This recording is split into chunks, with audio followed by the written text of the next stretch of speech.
Hello guys and welcome to this session. It's Emmy here from Emmy Photography and Co.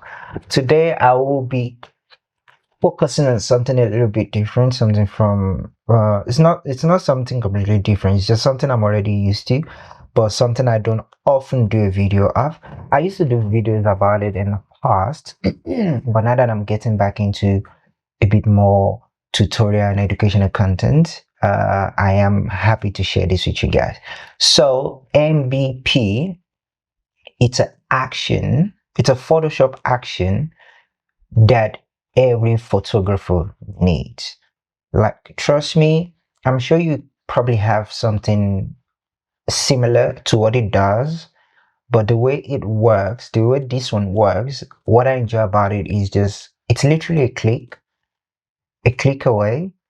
You put in your parameters and that's it. You know what? Let me just show you guys. Cool. All right. So as you can see, we are going to be working on a recent photo shoot of mine that I did of my friend Jess. This is a beauty portrait. Well, that's what I call it. And what we are here to talk about today is this action. As you can see, I've got a lot of actions. Like, guys, action just makes life so much easier for you, especially as a photographer. Like, trust me, all you need is a quick workflow in your life, and trust me, your life will never remain the same. All right, cool. So as you can see here, you're gonna see a lot of NBP actions. There's a lot of NBP actions here, and everything does different things. And it's also like, because let me open this one for you. If I open the first one, you can see there's different things here. But let's not get distracted. What we are here to talk about today is the NBP Freqsep Pro. This is mainly focusing on retouching smoothness, texture. Okay, smoothness and texture is the same thing, and tone and skin tones. So I'm gonna touch on those two things for you. So it's also like a quicker way to do frequency separation. I'm sure to everyone watching this, you're familiar with frequency separation. And like I said, here is what makes this special. With the way Photoshop has designed action tabs now, before you need to click and then play. But now I just go to the median 16 parameters. Now the parameter here is asking me how smooth do I want the skin. That's basically what this is asking me. Oh yeah. Oh boy, it's not allowing me to zoom in at a time. It's basically just asking me how smooth I want the skin to be to look. And from the feel I was going for with this particular portrait, I really want it to be smooth, natural. Because I shot this on 45mm f1.2, so that's very shallow. I was using a very shallow depth of field, obviously. So I'll click 9. But what I also want to give you tell you, which is an advantage of something like this, is every photo I edit, I use Freqsep Pro. And for me, regardless of the photo that I'm working on, I always click 9.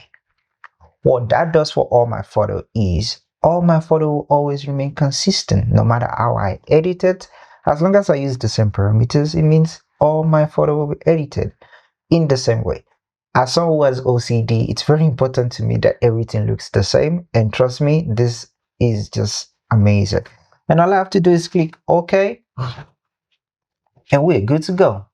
Done. So now you can see it has created 3 layers for us. We have the high, the T, and the low. So I'm just gonna zoom in.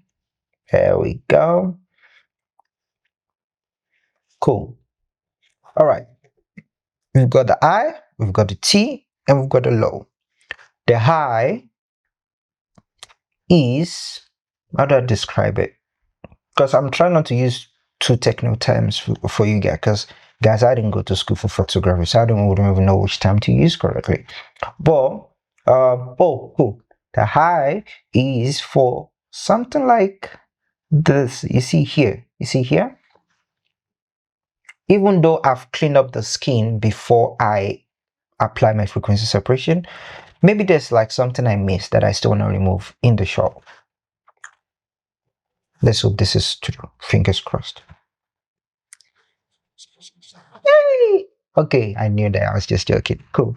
So it just allows you to still remove something in the photo using the clone stamp tool. So as you can see, it just does that for you. And what I like about it is that if you use the clone stamp tool on the photo itself, let me show you guys literally. Or I'm gonna click it here. I'm gonna duplicate it. Now I'm on the same clone stamp tool. I'm gonna try to remove the same thing. Do you see that? Do you see the difference there? But if I bring this back, you know what I'm saying? So the NBP, the way it creates the frequency separation layers, it just does it in such a way that you can do everything you need to do very, very softly, that is not so aggressive, because that's basically what we are seeing here. So I don't blame the clone stamp tool, is what is designed to do, but it's up to me now to now say, okay, I need to use it in a better way, which is why we have the frequency separation layer, and the high layer allows you to remove something in a very, very soft way. Cool. But you know what? I'm so confident I'm just gonna leave this here because I'm gonna use a different layer to take care of that. All right. Now I want to show you another part to, because that part was darker, to show you the advantage of that. Boom. Before, after, before, after, like it was never there. Guys, it's not witchcraft, it's just science. Yeah. All right, cool. So now I'm actually forgot that I actually need to edit this photo. And yeah, I switch off, like my brain just switch on to like, let's teach these people something different, something new. As you can see, I'm just using it to take care of everything else, I think. And then the other thing I did ahead was I prepared my raw processing through Capture One. But like I said, we're not talking about Capture One today. We're talking about frequency control. And then remove that. Oh, sorry. I'm gonna bring that back. I remember I didn't remove this because this is like it's a beauty spot. It's a natural spot on the body.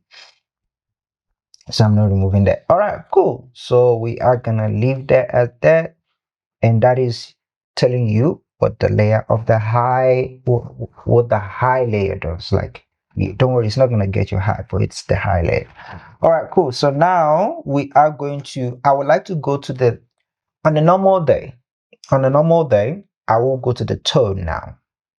You know what? Let's just do. Let's just do. I did some challenge myself. All right, cool. So now we're going to the T layer, which is the tone, is the skin tone basically.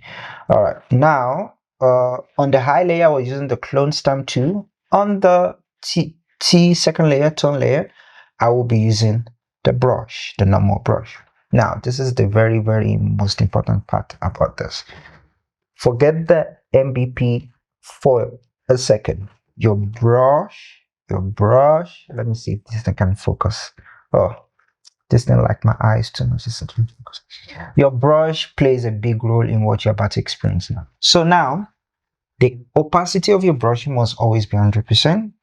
For me, in my opinion, always 100%. And then my flow, 3. We'll start off at 3, just to show you what it feels like in that number range, and then it's up to you to decide what range works better for you. If you want to go higher, up to you. If you want to go lower, up to you. If you want to keep it 3, welcome to the team. Cool. All right, so now I'm gonna zoom in a little bit so that I can show you what witchcraft we about to do. Excuse me. All right, cool. So now the brush is the T is basically we about to even the tone or do like a bit of a tone correction in an area that you feel needs a bit of adjustment. All right, so now you can see in the forehead, everything is bright. Everything is bright. Boom. Before, after, before, after. Now this is the part where I'm telling you the intensity of your brush. It's completely up to you. I like to choose 3 because it's very soft. I don't want to go too heavy. I would rather use like be more intentional if I want it to be to be extra myself, rather than if I increase the flow to like 50, rather than dealing with that. I don't want that. I just because remember, the whole point of you using an action is to help you get a easier and a quicker workflow, to make your editing quicker, to make your workflow quicker, basically. Cool. All right. And the tone balancing is completely up to you. It depends on it also depends on the tone of who your model was. You get me? Because that's why my main goal today is to show you what each layer does, what tool to use for each layer, and then you decide how it works for you. Because I know we don't have the same clientele, we don't have the same clientele of the same skin tone, so hence why your skin tone parameter might be different from mine. Cool. All right, so now just balancing a little bit more here. Nice. And you can see my OCD kicking in here a little bit. So if I do left, I need to do right immediately. And I always make sure I copy from the nearest place I'm about to apply the tone. Guys, my eyes is messing with me. My eyes is messing with me. I'm just gonna do something. There we go. Oh, okay, I've got a lighting here that's getting into my eyes. Sensitive eyes, guys. Sensitive. This is not. It's not fashion. This is. Yeah. Try stay away from glasses, guy. All right, cool. Let's do this part again. Oh, I keep messing something up there. Cool. All right. There we go. All right. And I think what I also like about this part is, in a way, you're low-key doing like a sort of a dodge and burn, honestly. You're low-key doing like a dodge and burn. And yeah. And don't try to copy me, honestly. Well, it's up to you, but like if you try to copy me, it's gonna be so confusing for you, because whatever you're seeing right now on this photo might not look right to you, and that's what's gonna confuse you. Because for me, I know what I'm doing. This is my photo. I know how I shot it. I have my intention, and I know exactly why I'm doing whatever I'm doing. So that's why I really want to make sure that your takeaway today should be about the NBP actions, the layer, what each layer does, what tool to use in each layer, and how it can help you create your own workflow. It's about your own workflow, not my workflow. All right. I'm just making sure. All right, cool. I'm just gonna zoom out a little bit to show you before and after. So before, after, before, after, before, after. You can see the transition, the blend there, reducing a bit of the red here and there. Cool. All right, now to the last layer. This is where we are talking about smoothness. This is where we're talking about smoothness. And for this one, we are using a mixer brush. You can see my mixer brush settings here. Feel free to copy it and use it, because I use strictly that particular settings. Cool. Same thing, copy and paste. But it is very important to always copy from the area you are going to paste. Do not copy here and paste here. I don't know what it does, what our Photoshop or whatever technical term or engineering that's in the system that just makes that feel off. So the safer route, what I do, I'm always happy. I copy in the area, I paste. Copy and paste. and it just makes everything nice. All right, so I'm gonna zoom in a little bit so that you guys can see. All right, so going over the nose, around the nose. Let's blend in the cheekbone a little bit. Remember that black spot I told you about? It's gone. It's gone. All right, cheekbone, and then you can come back here now. Let's see if this thing. There we go. It's gone now. So you see, if you can't fix it in the first layer, you can fix it in the second layer. Copy and paste. Copy and paste. And just trust yourself, because this is I don't know how to describe it, but the more you practice, that's the one thing I can tell you guys for free. Whoever's watching this, the more you do this, the more you get used to it. And I really like this part of editing because it makes me feel like an artist. It's like it's just me and my brush painting my model's face. Yeah. Makes me feel like an artist, makes me feel like a makeup artist. It's amazing. All right, there we go. All right, let me just show you before and after on the face. But if I remove this, it's gonna over sharpen because of the high layer. But let me just do this before, after, before, after. Come on, tell me that's not special. All right, cool. Let's continue to the neck area. But now you can see, depending on the area I'm working on, always increase the size of your brush. And the stroke of your brush is up to you. I think that was the one question people tend to ask me. Am I moving my brush in a particular way? Not really, honestly. I just go with the flow. Like genuinely, I just go with the flow. Yeah, just see what works best. Boom. All right, and we are done. So before, after, before, after. Guys, why on earth wouldn't you want this kind of easy flow for yourself? Come on. There we go. Let me just zoom out so you can see. Oh wow, I didn't do the ends. I'll do the ends later. Cool. But you guys get the gist of it. The NBP Freqsep Pro. There's nothing else that will make your life so much easier like this action. And and it's such an affordable, excuse me, it's such an affordable plugin, action, not a plugin, action, that you can use on your Photoshop. It doesn't matter what you do as a photographer, what type of photography you do, as long as you shoot people, you're good to go. It doesn't have to be beauty, it doesn't have to be a model.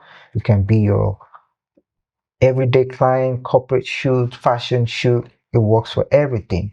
And I think maybe later on in the future, I will show you that even you can use this to clean up your backdrop. That's something I'm going to record that on a separate video for you guys.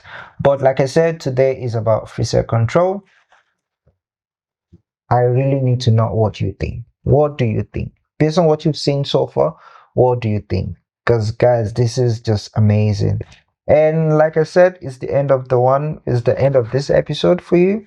And I will see you on the next episode. And the link to grab yourself one of this is gonna be in the comment section. Oh, not the comment, description. Yeah, it's gonna be in the description section. Check it out and get yourself one of these actions and make your life so much easier. Cheers guys, I'll see you in the next episode.